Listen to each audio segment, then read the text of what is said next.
let's talk about what I read in July of 2025.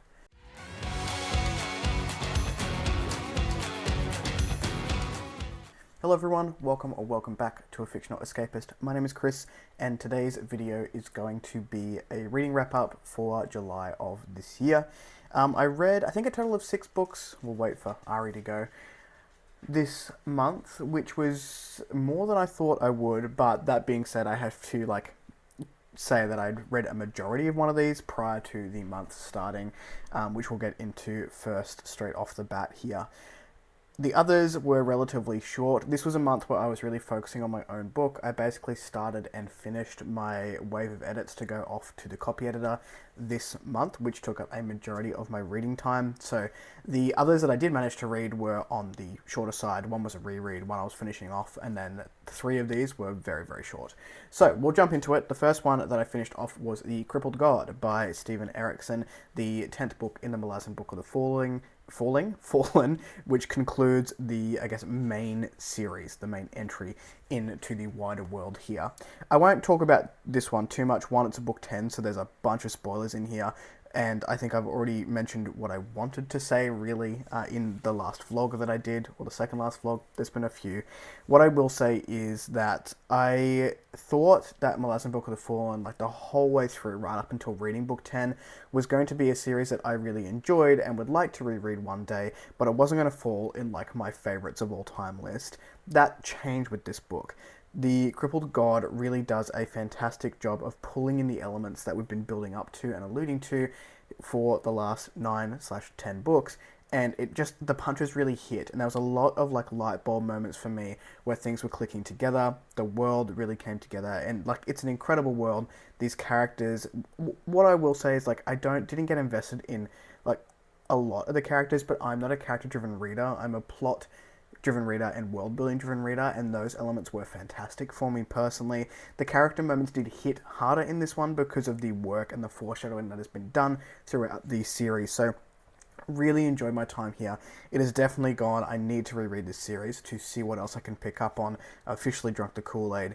I enjoyed my experience with The Crippled God as much as more so than a lot of the others, and I'll do a tier ranking at some point of the 10 books, but I really enjoyed sinking my teeth into a world which needs a Wikipedia page, and I didn't realize that was something that I liked, so I'm looking for a little bit more of that. I am glad, I will say, now that I'm at the end of the 10 books, that I read them the way that I wanted to, rather than forcing myself to read them month on month on month, and I just let myself pick them up when I wanted to. I think that did enhance the experience, so that has made me want to go on and read the novels of the Malazan Book of the Fallen, which I will very likely read before going into a reread here. So I do the first one, hopefully I can get that one done sometime this year. The next thing that I picked up was book 2 in the Cerberus series by Andy Pelequin, and this is Terminal Secrets, which is... I want to say that this series sort of feels like a Crime of the Week vibe, but we are following an undertone of a story thread with Nolan, the main character, and Bex, who was introduced in the first book. Takes a bit of a sidestep in this book here, but is still sort of an undertone. I don't know how to describe that more eloquently. So we are following Nolan as he has to go back to his hometown to deal with the crime of the week, or some machinations between a couple of mining companies. Well, that got dark. Apologies. Not the content, just the literal room. The lights went off. And he gets involved in some situations that are happening with people that he used to know. So we get a little bit more of an in-depth look at Nolan as a character and where he has come from, and some of the past relationships that he's had, some of the past grievances that he's had, and we get more of the bullying aspect from him when he was growing up, why he needed to leave. There was some past trauma that is dug up in this book, which I enjoyed. Not the trauma itself, because that's weird, but I liked that we got to have a bit of a backstory for Nolan while still continuing on with this fast-paced, action-heavy military sci-fi that Andy Pelequin has put out. I think it is a very good mix of that action-heavy while giving readers who want something a little bit deeper and want a little bit more connection to the characters that essence of getting to know our main character Nolan as well. I really liked that we had a like surprise trans character in this book as well. It wasn't outwardly mentioned or discussed, but there was just like a moment in here where somebody's sister was now their brother, and that was fine. We just carried on with like names and pronouns like nothing had really changed. And I thought that was really like nice, and I wasn't expecting it, so I enjoyed that aspect of it. I will say Andy Peliquin, at least the first two books in the series, has done an amazing job of knowing when the book needs to end. For me personally as a reader. So by the last hour, and I think I mentioned this in the vlog as well, I was like, okay, I'm ready to move on to something new now. And at that point, the book was starting to wrap up and we were done. So it did not overstay its welcome at all. And I feel like sometimes with these military sci-fis, we can get very bogged down in technical jargon and trying to make higher stake political movements for the sake of it, whereas this didn't. So I had a good time with this. Looking forward to picking up the third book, which I do have on audio at some point. The next one I picked up was sort of a mood read, and this is The Picture of Dorian Gray by Oscar Wilde, my favorite book of all time at this point. I love this book, and the reread really solidified that for me. What did surprise me was like I didn't pick up on a lot of the problematic views. Now, I'm not saying that the book is necessarily problematic, but one of the characters in this book, Lord Henry, has very problematic views when it comes to society, women, aging, and I think that that is what Oscar Wilde is trying to portray here, is the satire around these topics. So he's shedding light on them while saying very, very important to look at. I think the themes in this book absolutely hold up to today in terms of the amount of stock we put in someone's beauty and their societal standing and their youth being the depictions of humanity. I used to work, this is an aside and a tangent, so bear with me. I used to work in market research, and we used to go out and interview people of the community for certain things, so like social licensing, things like that. And there were groups in, like age groups that we would call them, and the alphas always held the most weight, and the alphas are 18 to 34 years old. That concept is still being used today, and those themes, that theme of the young are the powerful, you lose yourself when you become less beautiful, when you become older, was, you know, central to this book. And I had a great time with it. When I said it was sort of a mood read, my friend Ryan picked it up because I've been bugging them to read it for a little while, or they knew that I enjoyed this book and I think it was on their radar. Because of that, I'd like to think I had some influence there.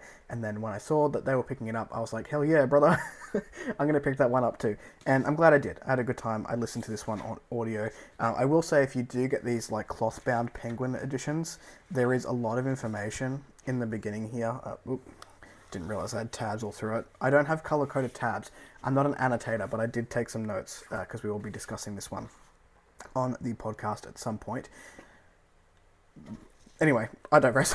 There was a lot of information in the beginning here of the themes, and I think that is the same throughout some of those Penguin classics. So if you are intimidated by classics, these are a good addition to get because it does give you some context prior to going into the book itself.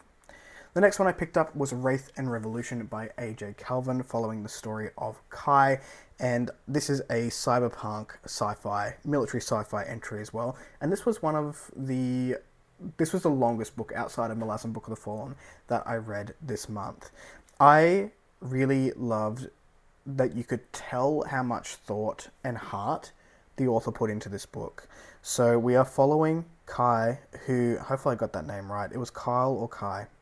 I'm going with Kai, I'll put it down below if I'm wrong, who is trapped on Earth, essentially, because he has a autoimmune disease called sickle cell, which means he cannot travel. It is too dangerous for him to travel, but Earth is in its own demise at the moment.